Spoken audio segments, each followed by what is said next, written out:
Hi, I'm Tim. Welcome to Watchbox, and thanks for logging on today. It's another installment of Versus, an unlikely rivalry. Laloc versus Geneva. It's Zenith versus Rolex. Versus starts now. Okay, guys, these two watches are ages removed in terms of their origin. The timepiece you see here has a history and heritage that goes directly back uninterrupted to 1945 when the first Datejust arrived on the market. This watch, the Zenith Defy Skyline, has a history that at best reaches back to the 1970s when this case form was prevalent in the Zenith collection. Though if we're going to be strict here, this is a 2022 launch and this model right here is a 2016 launch. So let's talk about the new arrival. We know the Datejust even in its larger form, so let's talk about the Zenith Defy Skyline. This watch uses the Zenith Defy case form and bracelet integration profile that was fairly common in the 1970s in Zenith sports watches. Make no mistake, this particular form has been heavily massaged to fit the schema of the modern integrated bracelet steel sports watch, but it's not as though this design were ripped entirely from some modern-day rival at a higher price point. This is Zenith's actual case shape from the 70s. It's 41 millimeters in diameter in stainless steel, 11.8 millimeters thick. If you just count the lugs, just the lugs, it's 46.5 millimeters from lug tip to lug tip in steel, and then if we include the end links of the bracelet, which actually project a little bit further out, the total distance across the wrist is 49.5 millimeters. Now, my wrist is 16 centimeters in circumference, and this watch wears fairly well, though I'm going to be honest, right up front, this watch does look and wear and feel bigger than the Rolex. Even though they're both 41s, this is a bigger 41. Taking a quick look down the barrel, you can see that the lugs themselves don't reach out to the edge of my wrist, not even close, though the bracelet has a little bit more parity end to end with the width of my wrist. Even the bracelet curves outboard, so it splays out, suggesting that there is more room to wear this watch on a smaller wrist. You could probably get away with wearing this watch on a 14 centimeter circumference wrist, though for best aesthetics, 15 is probably the lower limit. Now, the watch also comes with a rubber strap, which you can fit using the quick release lugs. And if you have a smaller wrist than mine, it might be a good idea to put the watch on that strap for more flexibility. The timepiece is flat enough with a stepped case flank and 11.8 millimeter thickness that it will sit underneath the cuff. So if you want this to be your all-around watch, don't worry, this can be your dress watch as well as your sports watch. The bracelet is fully integrated to a degree that the Defys of the 70s frankly were not. Yes, it's trading on the recent popularity of this style of watch, but again, it's one part Zenith design DNA and maybe one part Patek Philippe Nautilus worship. Taking a look at the bracelet, though, it's well done. You're not going to get a Nautilus anywhere near this price point, and the execution here doesn't leave much to be desired. We have these little recesses within the bracelet where the intermediate links have polished interfaces, satination across the top, and then a bevel that runs from the flank of the lug all the way down the shoulders of the links, satinated outer faces. And here's something that the Nautilus doesn't have today: removable links fixed by screws rather than pin sleeves. This is the way a bracelet should be made on a luxury watch. Patek has no excuse for using pin sleeves when Zenith in steel can give you screws. We have a double folding clasp that's internally satinated, and you can see there's some engine turning there as well. Close it up, you see the Zenith star and the marquee twin trigger release. It's fairly thin in profile when closed, though it doesn't give you a whole lot of adjustability, especially if you're in between sizes with these removable links. The twin trigger release, though, does give you some security against accidental deployment. Taking a look at the case, again, very familiar to fans of 1970s Zenith watches. The bezel, the case, this is all tried and true, even if it's probably been strategically revived to play on modern trends. This is not plagiarism by any stretch of the imagination. We have a 12-sided dodecagon bezel that includes polished faces outboard and then a vertical satin across the top, a double knurled crown with the Zenith star. The watch is 100 meters water resistant. This is a screw down. The dial is a lovely metallic blue with little stars inset, and you can see rhodium plated steel hands as well as hour indices. We also have a date disc that sits within a very subtly faceted aperture, and note that the date disc is the color of the dial, which is important. The watch does not have a traditional seconds hand. It has a fun and animating foudroyant 10-second hand, but if you need accurate measurement of seconds. Sometimes it's easier to read a centrally mounted 60-second hand like the conventional one on the Rolex. The watch does have quick release lugs, which means they operate like a seatbelt buckle on a car. You press a button, it pops out, you stick them back in, and it snaps together. It's that simple. The watch comes with a accessory strap in blue rubber to match the dial, and that strap comes with its own deployant clasp to keep it fixed. You easily fit that strap, and you change the look and character of the watch. On the reverse side, you could see the reference. You always can tell the caliber of a Zenith watch because it's always in the reference number. 3620 is the name of this El Primero based movement. Now it's a little bit unconventional because like the Espada from 2012, this is an El Primero that's not a chronograph, but it's an El Primero because it beats at 36,000 vibrations per hour. You see 100-meter water resistance. The case back mirrors the shape of the bezel. It's a automatic winder with a 60-hour power reserve, an unlubricated high-efficiency silicon escapement, 5 hertz beat rate, so it's 5 hertz beat rate, 36,000 vibrations per hour, 10 beats per second. It has something that is not traditionally a feature of El Primero movements, which is a stop seconds function, and then it also has a quick set so you can rapidly cycle the date.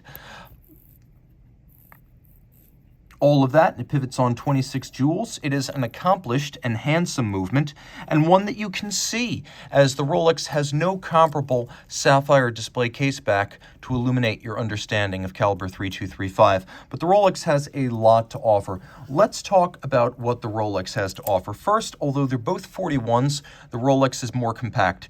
It's 41 millimeters in diameter by 11.7 millimeters thick. Lug to lug, the case itself is 47.5 millimeters, and it is 51.2 millimeters from solid end link to solid end link. Now, it has a 21 millimeter spacing between the lugs, and this is a conventional 21 millimeter spacing, so there will be a lot of aftermarket strap options. You can't get those for the Zenith, not just yet. The aftermarket hasn't tackled that unique quick release system, whereas 21 millimeter straps will fit this watch immediately. Rolex has its own foundry. It makes its own steels. It makes its own cases, bracelets, and clasps, and it uses 904L steel, which is a little bit more corrosion resistant than what you find on the Zenith. It's not as susceptible to rusting over time given sustained exposure to sweat or sea salt. This is going to be a little bit tougher. We have the Oyster bracelet fully integrated into the case band, though it's not integrated as seamlessly as is the Zenith bracelet.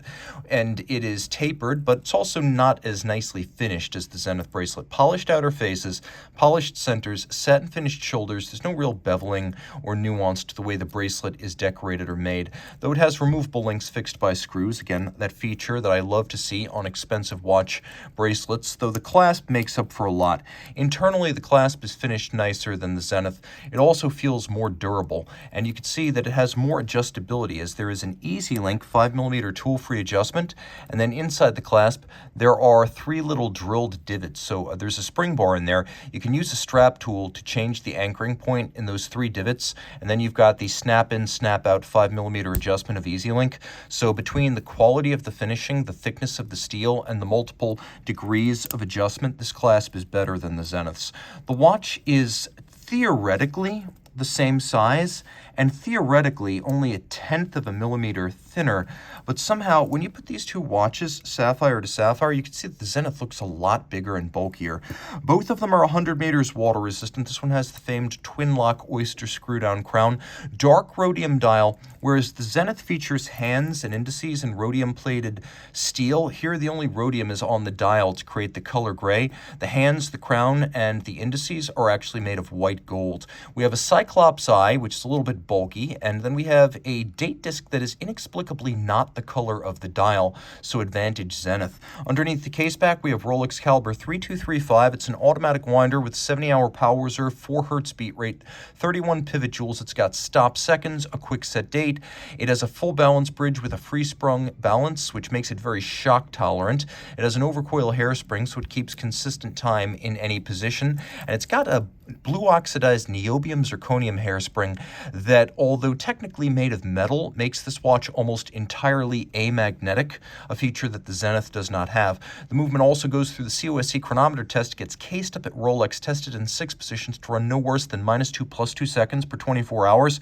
So this watch is guaranteed to run no worse than -2 + 2 per 24 hours. That is a significant distinction. And on top of all of that, it is a bidirectional winder that is silky smooth. You can feel the unidirectional winding here. You cannot feel the winding in this watch. Now, advantages Rolex. Actually, this watch costs less if you can buy it new. This is $8,050 new. This is $8,400 new. So if you can buy this watch new, not only is it going to cost less, but pre-owned, this watch resells for $9,500 to $10,000. Whereas this watch resells for about $7,200 to $7,900. So not only does this cost less new, but it's worth more pre-owned. So this is the one to buy new. Now, this design is a mishmash of newly invented details on the dial, a 1970s case shape, and the recent fetish for integrated bracelet sports watches, whereas this can be connected directly to the 1945 Datejust and even the 1926 Rolex Oyster. There is incredible, iconic design continuity here. The watch is evergreen. It will never look dated. And if you like the symbolism of a Rolex, the status symbolism, that is, this watch is definitely going to get more stares and more respect. That's not something that's important to me when buying a watch, but it is a factor for a lot of Rolex buyers, so I'm going to mention it. There's the thickness, there's the size, there's the bulk. This watch is just lighter and more wieldy on the wrist versus the Zenith. And it has 70 hours of power reserve versus 60, so that extra 10 really means a lot to me. It also has better shock resistance, the way the movement is made with a full balance bridge, a free-sprung balance. It's designed to be more shock tolerant. It's also more anti-magnetic with that niobium zirconium hairspring. Not only is it probably mil Gauss, but it is probably several thousand Gauss anti-magnetic, whereas Zenith makes no specific claims and takes no specific measures. The silicon escapement in this watch doesn't relate as much to the anti-magnetism as the hairspring in this watch does. That's always more important than the escapement itself. We have a superior clasp. It's more robust. It's better finished. It also has more degrees of adjustment with the 3 pairs of divots and the Easy Link. In terms of warranty, this is 5 years. This is 2 years, but you can register it and get an extra. So for 3 years, this watch is under warranty, but for 5, this one's under warranty. Advantage Rolex. Also, Rolex advises a 10-year service interval, which is multiples of what Zenith advises. Zenith advises 2 to 5 years. Rolex recommends a 10-year service interval. That's going to save you real money. And I would also say it has a regular seconds hand. As much fun as that Foudroyant 10-second hand is, if I actually want to measure an interval, it's a lot more intuitive to just do it with a centrally located hand that makes 1 circuit of the dial per minute. Also, the COSC certification and superlative chronometer tolerances, this watch is rated to a level of accuracy that goes far beyond what Zenith guarantees, which is effectively only that the watch will not lose large amounts of time, but they don't give you specific numbers, whereas these guys do, and the numbers are outstanding. I would also say that you have far more dial, bezel, gem setting, and metal options here, whereas right now, if you want the solid dial Zenith Defy Skyline, you've got 3 dial options. You've got blue, you've got silver, and then you've got black, whereas this watch can be almost anything you want it to be, and that's before we even get to the different case sizes available through the Datejust catalog. Also, you've got actual aftermarket strap options. You've got Rubber B, you've got Everest, and you've got a lot of custom builders that will make you a 21mm Rolex Datejust strap, whereas this system is so proprietary, I can't imagine you'll ever have an option that's not actually made by Zenith. Okay, so Zenith, what are the advantages? Well, first, 0 brand baggage. It's not a status symbol, except to people who really know and love watches, and for a lot of folks, myself included, that's hugely appealing. No one's going to be casing your wrist with a view to later cutting it off in order to steal your Rolex when you're wearing a Zenith. You're not going to get awkward, uninvited questions like, are you rich, or what did it cost? This watch right here gives you a level of pleasure, and anonymity is a great pleasure. Taking a quick look, it's got a sapphire case back, Huge advantage Zenith. Though the movement isn't artisanally finished, it is attractive and it's worth seeing. The Rolex doesn't give you comparable display case back, and truth be told, the extra 1/10 of a millimeter of thickness here is worth the display case back. So big advantage over the Rolex on that front. A lot of people like to see their movements. You do have the ease of swapping between this bracelet and the strap. So while you don't have a lot of options, swapping between them will be fluid, whereas here you're going to be risking a lot of scars on the case back of the watch using some sort of a strap tool. Here you're going to be doing it with your bare hands. Also, tech appeal. The El Primero has a fascinating history that the Rolex 3235 does not. The high beat rate, the unique appearance, the legacy dating back to 1969, the connection to Zenith's famous chronograph, and of course the wild 10-second foudroyant probably make this movement the one for the guy who loves watch movements. Even though in some regards the Rolex is technically superior, this is just more interesting. I'd also say that we have a dial-colored date disc, which is a huge victory for Zenith design. Rolex, what are you thinking? Get with the program. Using one disc for every model just seems cheap. At least Zenith tooled up to make different colors. Also, you don't have the Cyclops eye. Frankly, I have no trouble reading the date here, whereas this thing appears as though it has a tumor of sorts on the dial. It's not as bad on the bigger Datejusts and Date 8s, but it's still a little bit unwelcome, and this watch proves it's also unnecessary. Finally, bracelet quality. The look, the feel, the nuances of the details, I really like all of that better than the Rolex. The Rolex bracelet is iconic, but it also seems a little bit short shrift, as if it's more of a Tudor bracelet compared to the Rolex of the Zenith, and that's not a comparison Rolex wants to be making.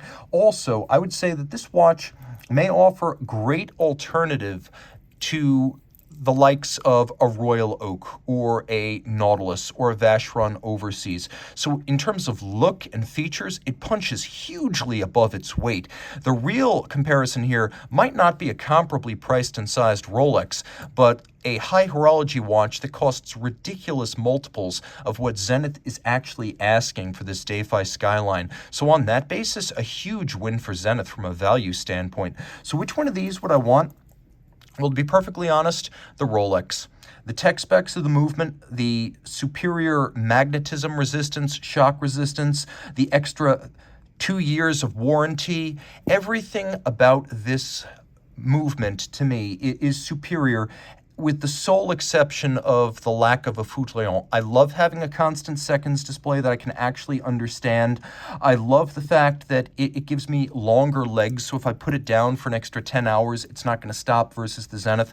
So from a tech spec standpoint, this movement is more appealing to me. I would also say realistically, the evergreen style, this is trying pretty hard to glom onto a certain trend that may not go the distance, whereas this watch will look just as good in 100 years, and like the Porsche 911, that has a special quality all its own. It's also adjusted to a standard that, frankly, the Zenith is not. The Zenith's not certified as a chronometer or guaranteed to run to any accuracy tolerances, whereas Rolex gets really aggressive with the +2, -2 right here.